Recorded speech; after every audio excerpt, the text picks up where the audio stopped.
안녕하세요. 시처럼 살자의 작가 유연입니다. 오늘 제가 가지고 나온 시집은요. 애담 출판사에서 펴낸 김춘수 시인의 자선 시와집 꽃인 듯 눈물인 듯입니다. 이 시집에 실린 작품들은 시인이 직접 2004년 현대문학에서 펴낸 김춘수 시 전집에서 가려 뽑은 시로 수록이 되어 있는데요.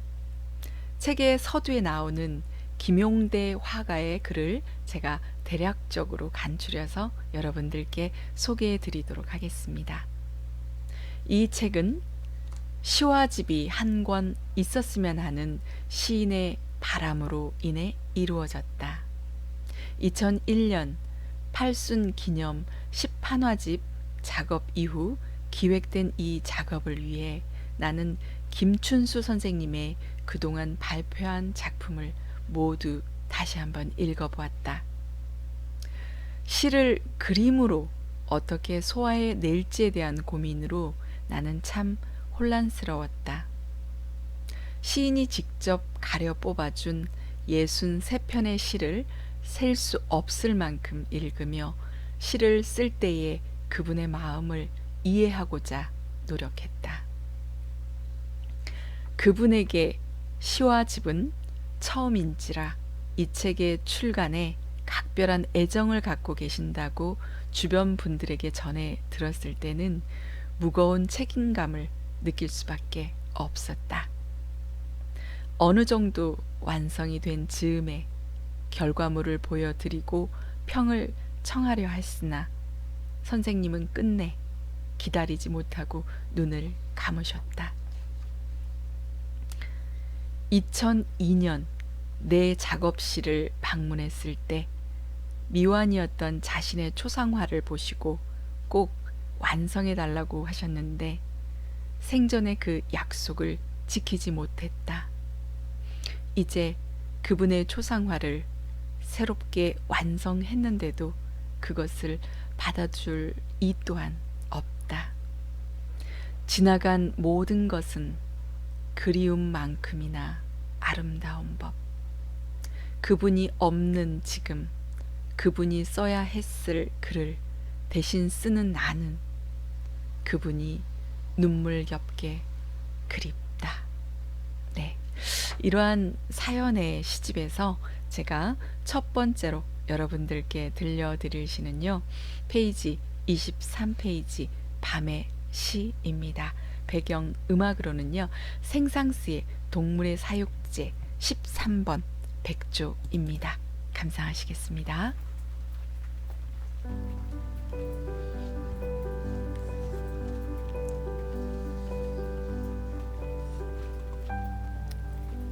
왜 저것들은 소리가 없는가? 집이며 나무며 산이며 바다며 왜 저것들은 죄 지은 듯 소리가 없는가? 바람이 죽고 물소리가 가고 별이 못 박힌 뒤에는 나뿐이다 어디를 봐도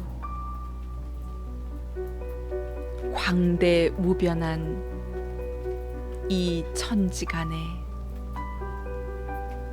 숨 쉬는 것은 나 혼자뿐이다. 나는 목매인 듯 누구를 불러볼 수도 없다. 부르면 눈물이 작은 호수만큼은 쏟아질 것만 같다. 이 시간 집과 나무와 산과 바다와 나는 왜 이렇게도 약하고 가난한가? 밤이여 나보다도 외로운 눈을 가진 밤이여.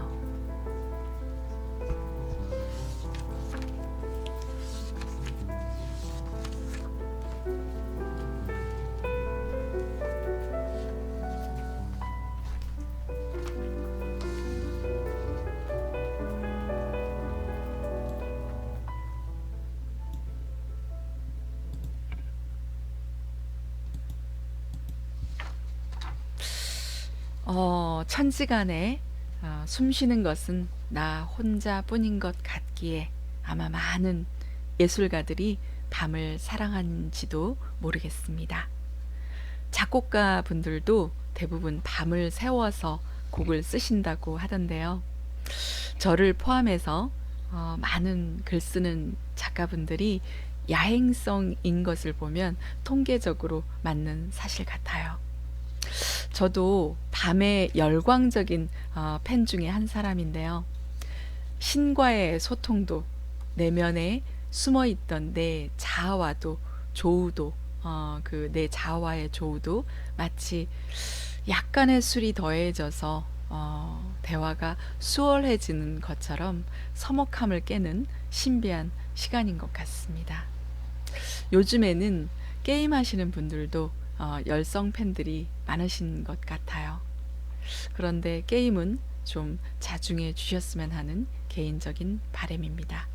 적어도 예술은 뭔가 반쪽짜리라도 어떤 창조물을 내놓지만 소소한 게임들은 시간만 잡아 드시고 입을 싹 씻어 버리잖아요. 제가 왜 이렇게 잘 알까요?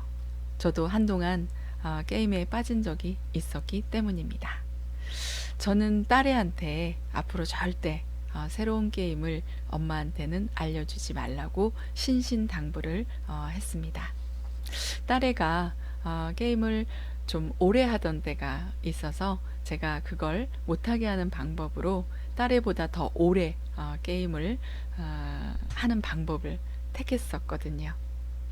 제가 좀 엉뚱한가요? 결국 딸 아이보다 그 게임 점수가 더 높아졌는데요. 딸 아이가 그러더라고요. 자기가 3, 4년 동안 해온 게임 점수를 어떻게 단 몇 달 만에 깰 수 있냐고요. 답이야 뻔하지 않겠습니까? 그만큼 미친 듯이 했다는 얘기죠. 연속 3일을 밤을 샌 적도 있었습니다. 게임을 안 해보신 분들은 에이 설마 하시겠지만 진짜 재밌긴 재밌거든요. 결국 딸 아이가 그 게임을 그만두더라고요. 아이가 게임에 빠져 있을 때 그걸 못하게 하는 방법 중에 하나가 부모님이 한술 더 떠서 하는 그런 방법이 있습니다.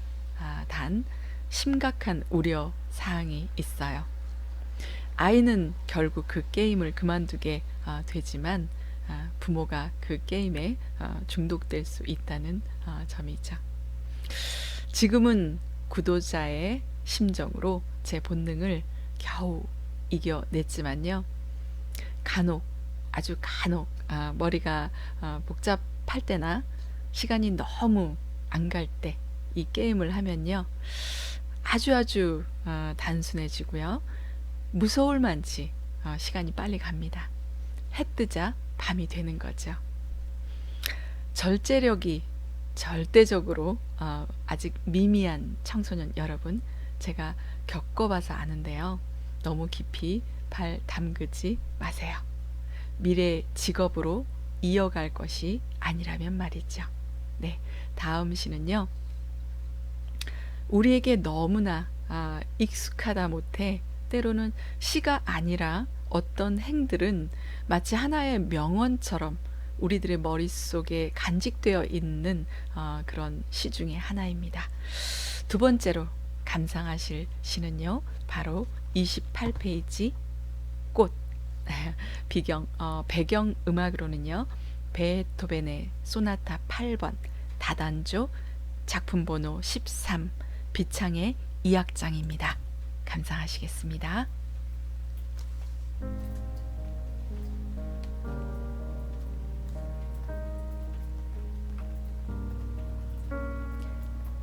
내가 그의 이름을 불러주기 전에는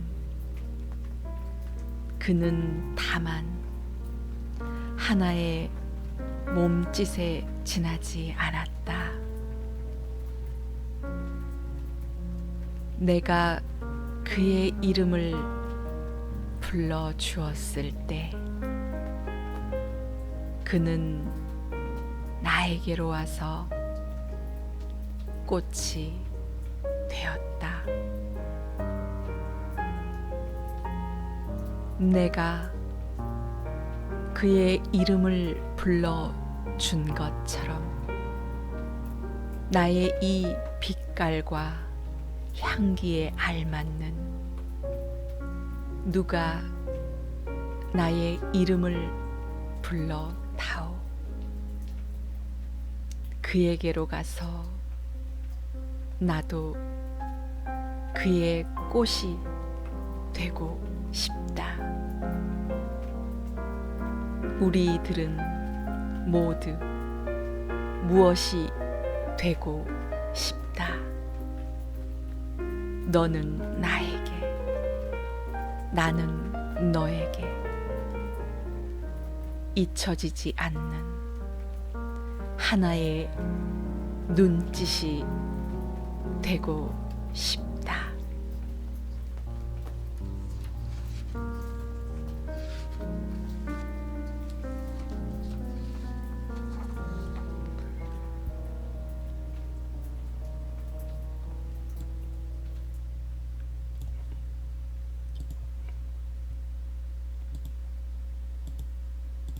네. 그 이선희 씨의 그중에 그대를 만나라는 노래 가사에 보면요, 이런 내용이 나오는데요.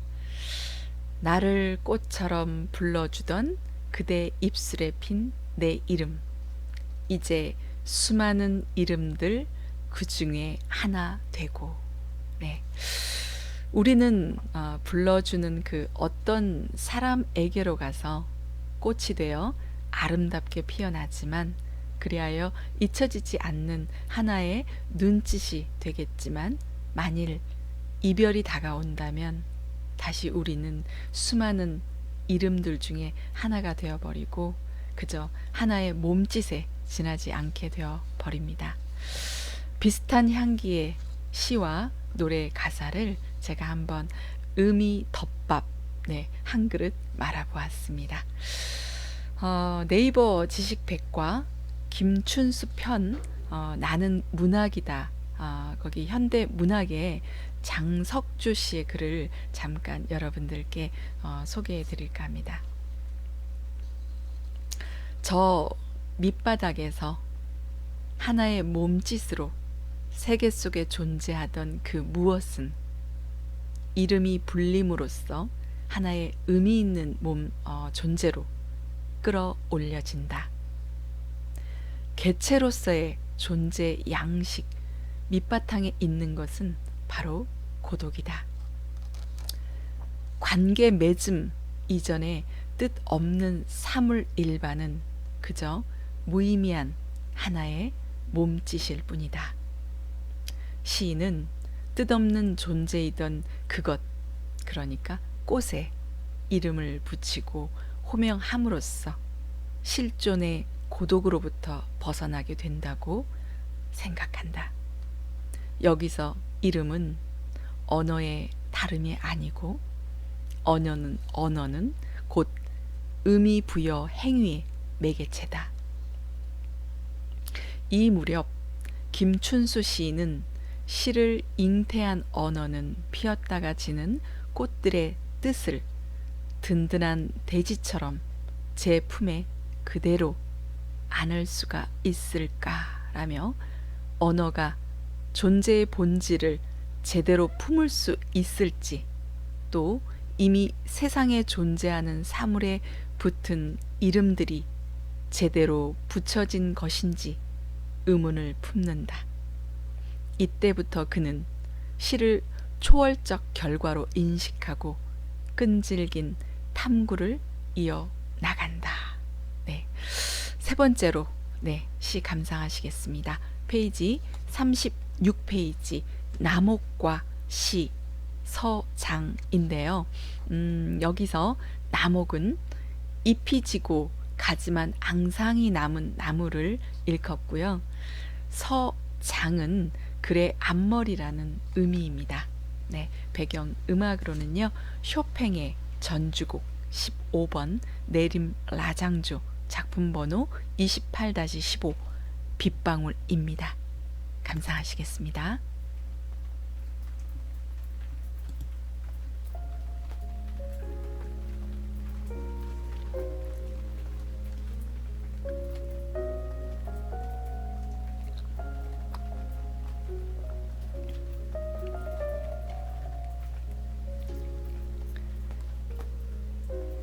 겨울 하늘은 어떤 불가 사이에 깊이 애로 사라져가고 있는 듯 없는 듯 무하는 무성하던 잎과 열매를 떨어뜨리고 무화과 나무를 나체로 서게 하였는데 그 예민한 가지 끝에 닿을 듯 하는 것이 시일까? 언어는 말을 잃고 잠자는 순간 무하는 미소하며 오는데 무성하던 잎과 열매는 역사의 사건으로 떨어져 가고 그 예민한 가지 끝에 명멸하는 그것이 시일까?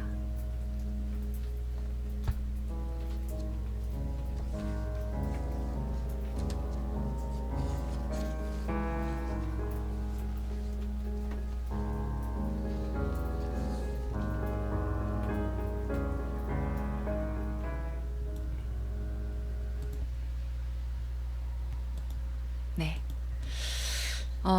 김춘수 시인은요, 흔히 꽃의 시인으로 알려져 있는데요. 이때 꽃은 의미를 피워내는 형이상학적 존재입니다. 시인은 꽃을 연애의 심상으로 받아들이려는 대중의 기대를 정면으로 배반합니다. 존재에 대한 형이상학적 탐구에 몰두한 시인임에도 세간의 오해에 힘입어 시인은 오래도록 대중의 사랑을 받습니다. 시인은 자신의 시에서 의도적으로 현실을 지워버립니다. 이는 현실과 역사에서 환멸을 경험한 이에 어쩔 수 없는 본능이죠. 대신에 언어의 절대적인 가치를 추구하는데요. 물론 그도 폭력적 현실과 마주치면서 시 속에 그 현실을 불러들인 적이 있긴 하지만 역사에 대한 극도의 혐오감과 허무감만을 확인하고 이내 내면 공간으로 다시 침잠합니다. 그의 시어들은 의미와 무의미의 경계선 위에 아슬아슬하게 서 있습니다. 네, 네 번째로 감상하실 시입니다. 페이지 61페이지 내가 만난 이중섭 배경 음악으로는요. 쇼팽의 왈츠 7번 올림 다단조 작품 번호 64-2입니다. 감상하시겠습니다.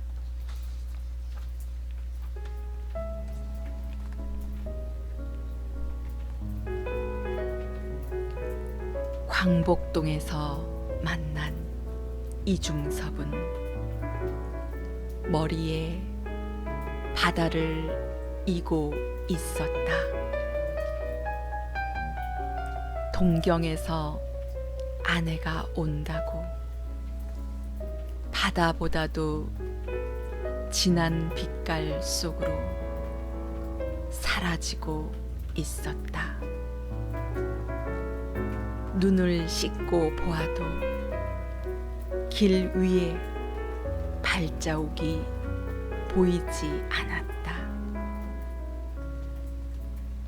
한참 뒤에 나는 또 남포동 어느 찻집에서 이중섭을 보았다.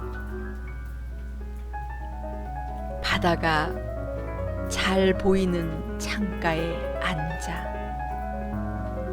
진한 어둠이 깔린 바다를 그는 한 뼘 한 뼘 지우고 있었다. 동경에서 아내는 오지 않는다고.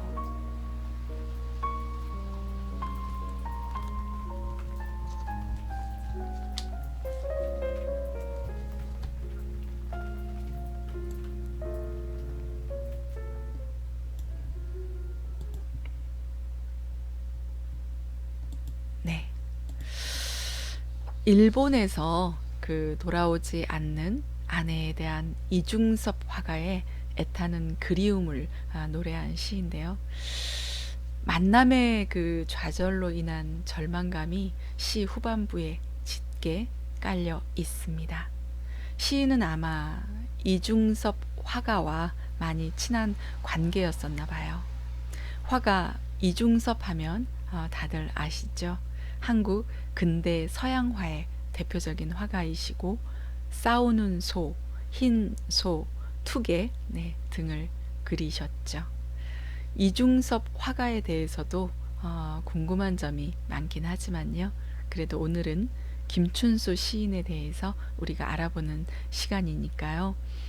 이중섭 화가와는 요 정도로 헤어지기로 하겠습니다. 김춘수 시인은요, 1922년 경남 통영시의 꽤 유복한 집안에서 태어나셨습니다. 시인에 대한 전체적인 의의와 평가를 한번 살펴보도록 하겠습니다.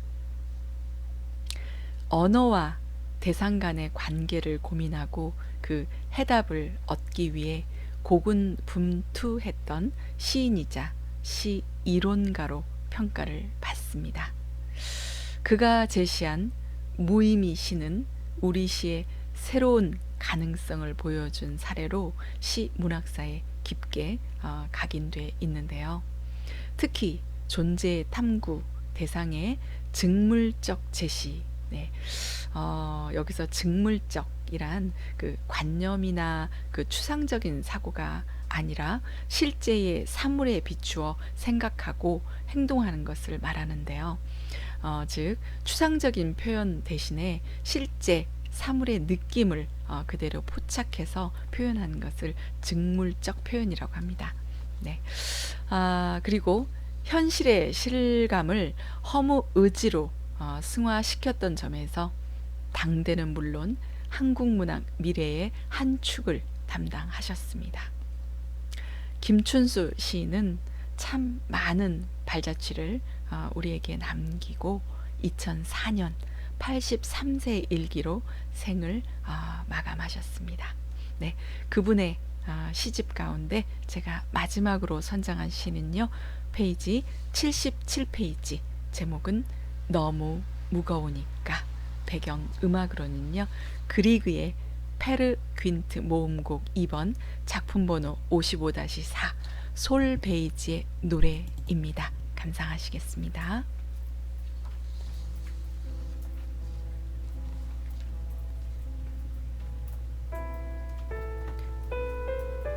너무 무거우면 떨어뜨려야지.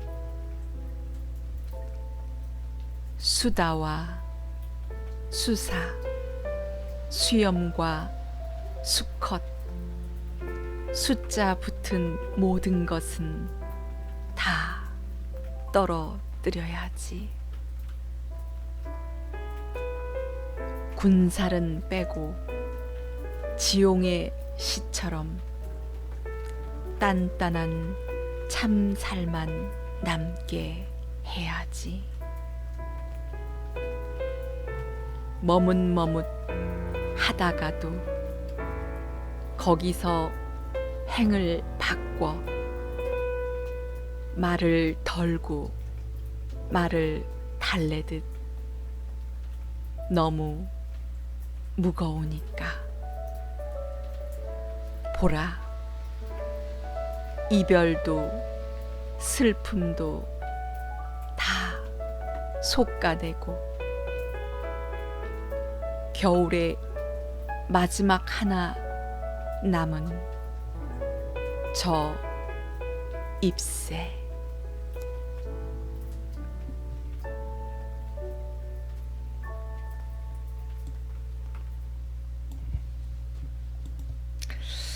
저도 그 아침마다 어떤 분이 제게 보내는 안부 카톡을 계기로 해서 마치 기도하듯이 짧은 글을 지어서 매일 아침 그분께도 보내고 지인분들께도 보내고 요즘에는 SNS에도 올리게 되었는데요.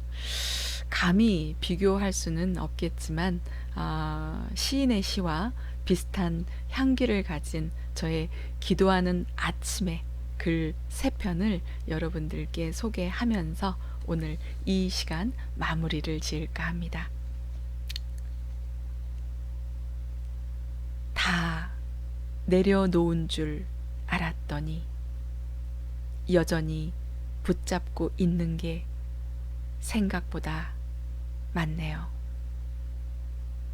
오늘도 인생에서 불필요한 것에 대해 내려놓는 연습을 하며 삶이 조금은 지혜로운 쪽으로 이정표가 세워지길 희망해 봅니다. 모든 답은 내 안에 있는데 늘 세상을 두리번댈 때가 많네요. 오늘도 한 껍데기 벗겨내고 자연의 일부로 지내렵니다. 몸도 마음도 구름 위에 얹어 놓으시고 홀가분한 하루 보내시길 바랍니다. 삶의 고난도 일기예보처럼 미리 알 수만 있다면 아주 조금은 대비할 수 있는 시간이 있을 텐데, 하지만 이 또한 하나님의 깊은 배려임을 나이 들며 깨닫네요. 오늘도 비움으로써 행복 충만한 하루 되시길 바라며 세상에 사람에게 내 영혼을 빼앗기지 않고 자연에게서 내 자신 안에 있는 선함과 참 진리를 발견하는 하루 되시길 바랍니다. 네, 기도하는 아침에 제 짧은 일상의 글들을 들려드리면서 오늘 밤의 셔터를 이제 내릴까 합니다. 오늘도 저와 끝까지 함께 제 영업장에 들려주신 많은 구독자 여러분 진심으로 감사를 드리고요. 제 방송의 모든 음악의 출처는 음원 사이트 멜로님을 밝혀드립니다. 지금까지 시처럼 살자의 작가 유연이었습니다. 응원의 댓글 남겨주시는 많은 분들께 한 번 더 고맙다는 인사를 남기고 싶고요. 여러분이 있어서 제가 너무나 행복합니다. 평안한 밤 되시기 바랍니다. 감사합니다.